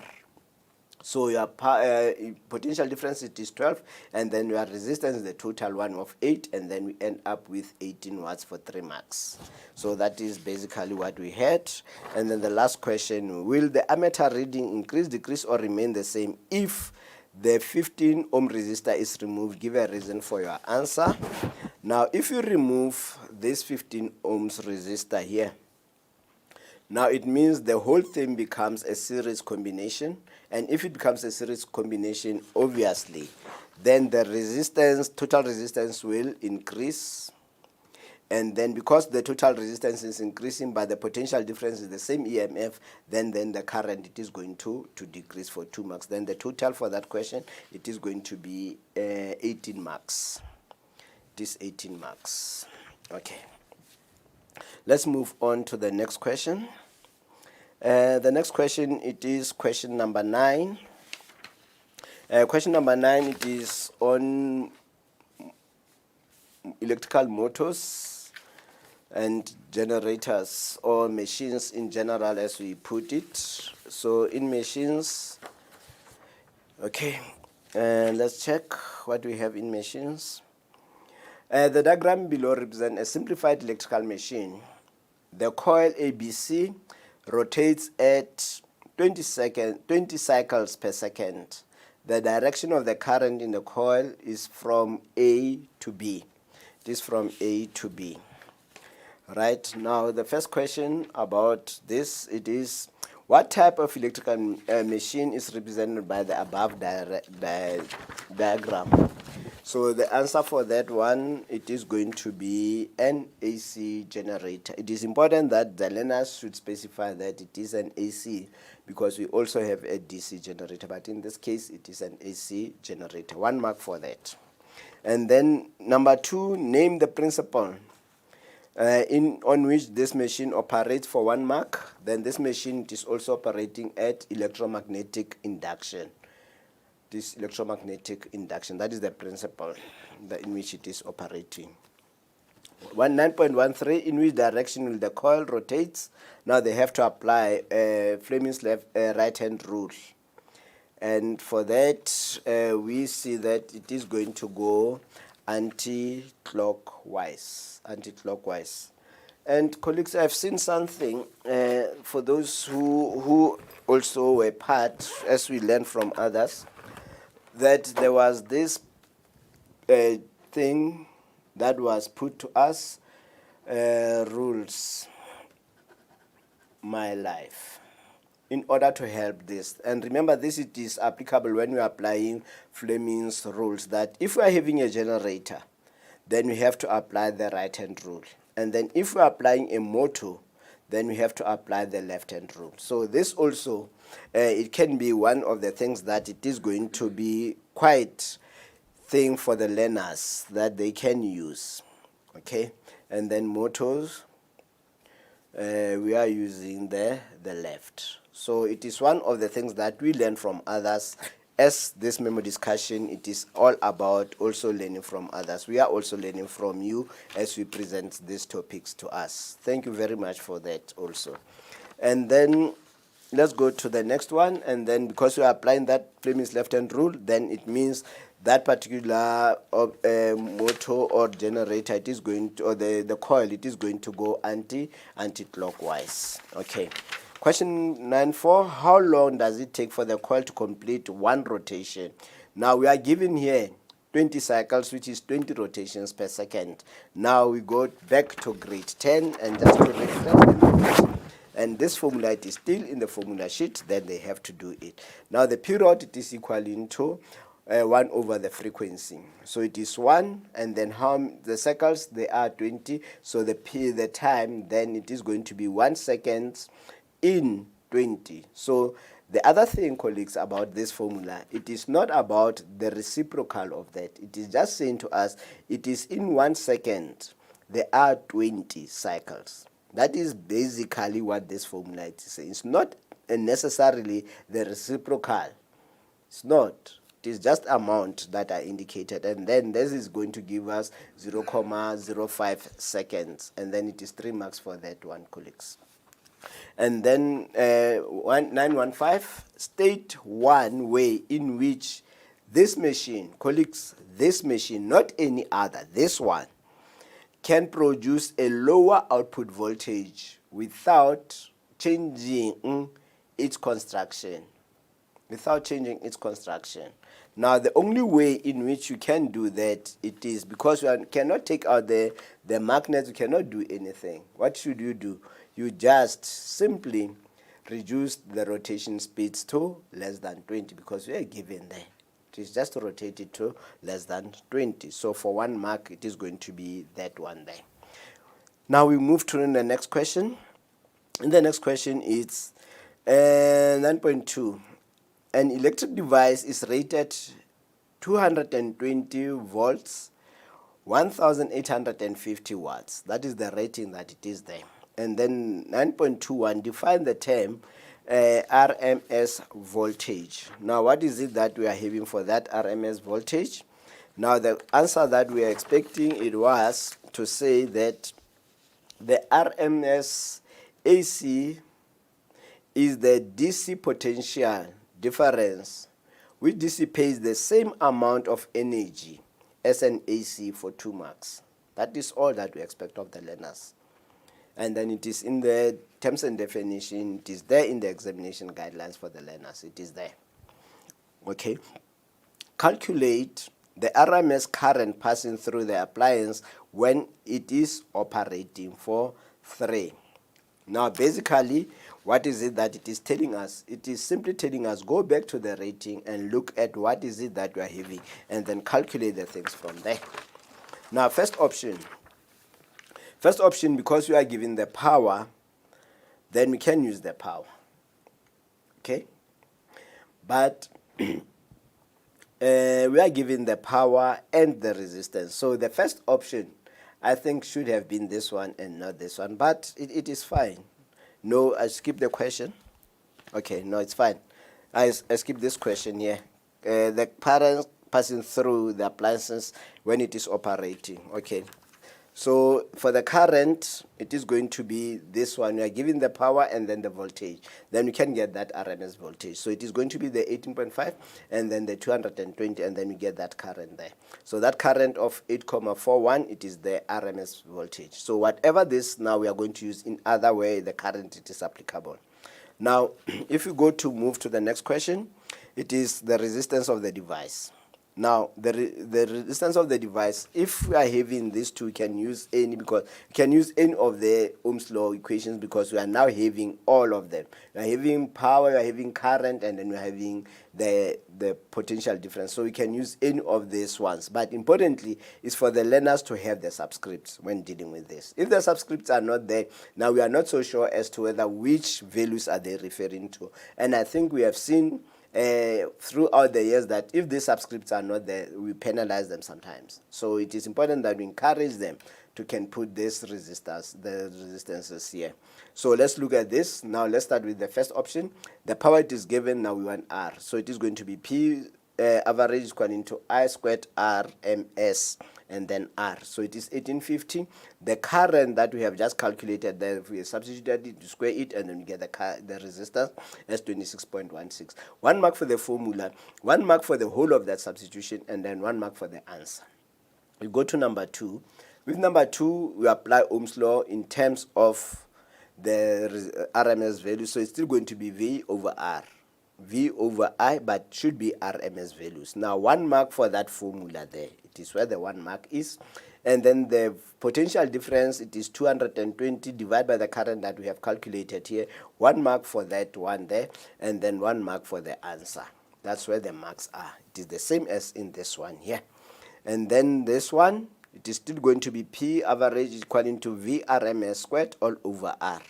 Now the P average, it is given, and then we can calculate 1 mark for the formula. The average is given, the power is given, and then the voltage it is given. 1 mark for the whole of that, and then 1 mark on the answer. So this the ticks just move around here, but this is how you do it. And then the total is 3, and then your total, it is going to be 15 marks. So that is the total for question number 9. Let's move on to question number 10, which happens to be the last question.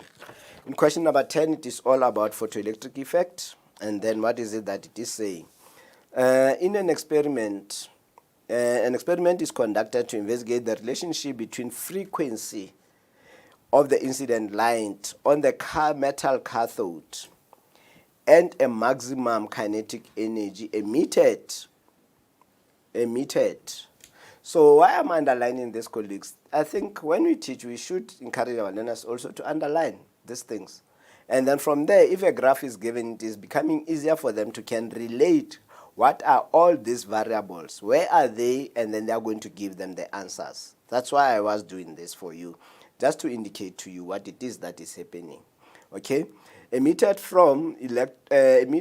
electrons from the surface of a metal cathode of a photocell. Okay, now the graph is given, and then it's a graph of maximum kinetic energy versus frequency of light. Now, colleagues, this part here, it's very important that it is a frequency. That let us look at what is it that it is there. The only thing which is not here, it is that this one, there are no units here because there are no values. You can see there. But we know it can be either in kilojoules or it can be in joules. So this is the kinetic energy, maximum kinetic energy there.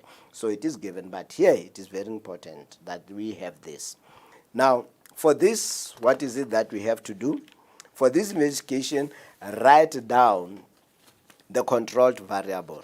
Now, what is it that it is not changing here? According to this, they are investigating the relationship between frequency of incident light on metal cathode. So that is basically what is it that it is there. So the control variable then becomes what? It becomes a metal cathode, or the work function, or the threshold frequency. Why this?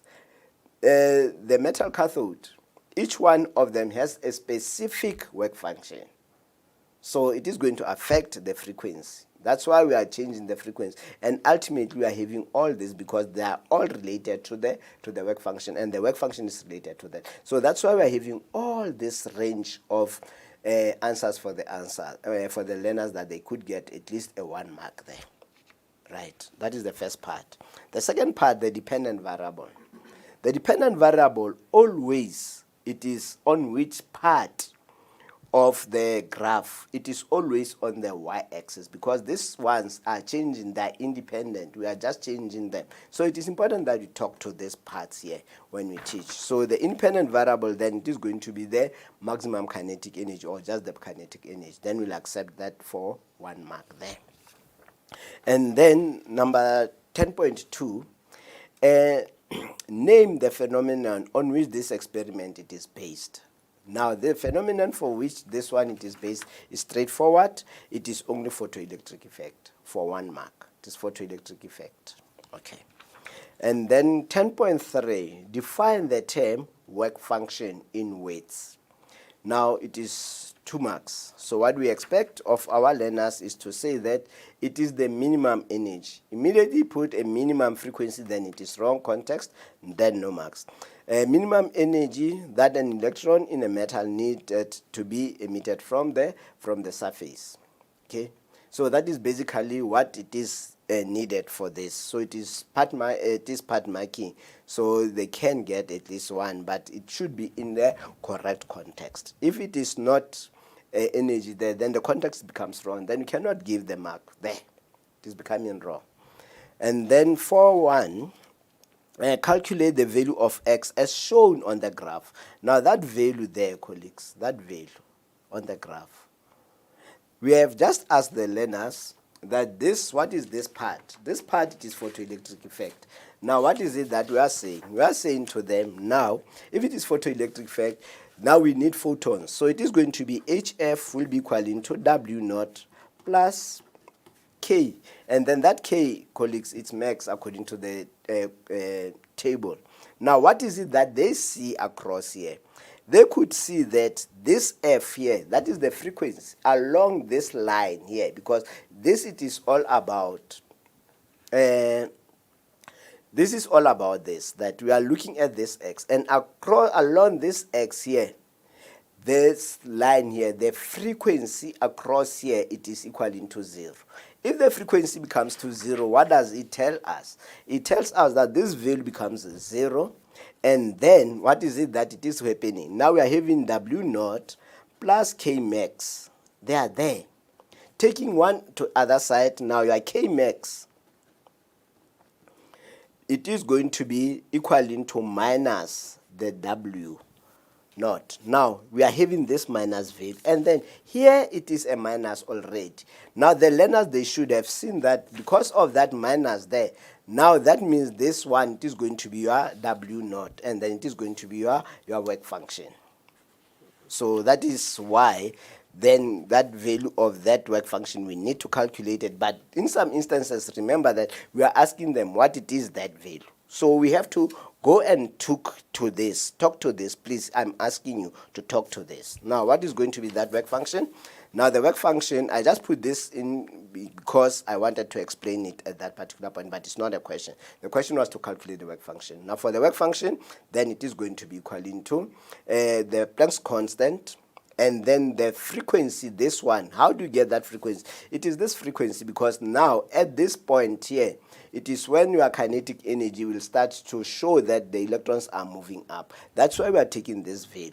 But that value is not an easy value for the learners because it is drawn according to scale. Now we are having 1,5 and then we are having 2 here. Now they have to take the average between the two because this value is right in the middle of it. That's why it is going to be 1,7 because we are adding 25 to this, so it is going to be 175. Hence it is this value here of 1,75, and then we multiply by the exponent of that one there. Please, that exponent is very important there. So hence we are having this value, and then it is in joules. So now, important thing about this, when dealing with this, again, colleagues, it is important that we look at the energy. The energy range about this will always range about at 10 to the power minus 19 to 10 to the power minus 18, depending on what values are there. So it should be in that range.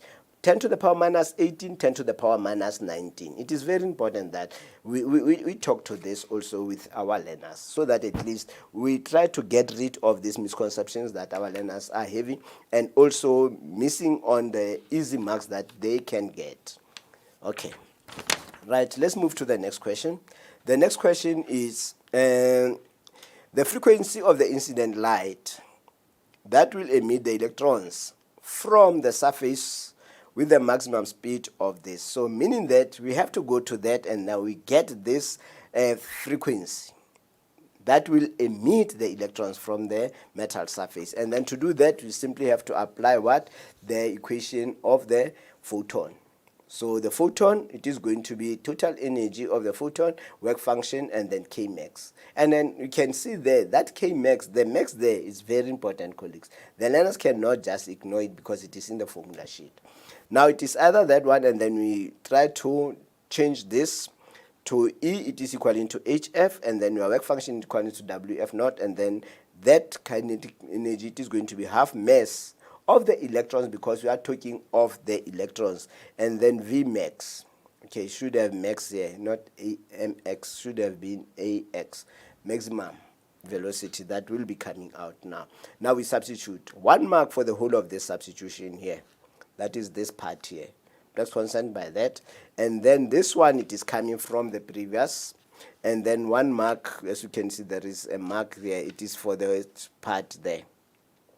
And then the final answer, it is going to be 4 marks. So it is 1 mark here, it is 1 mark here, 1 mark here, and on that 1 mark there. So it is going to be 4 marks. And then importantly, colleagues, because we are talking of the photoelectrons, then we have to use the mass of an electron here. It's very important that we are looking at that one also. So our learners, they should be in position to can get all this information that we need them to get. So it is going to be 4 marks there.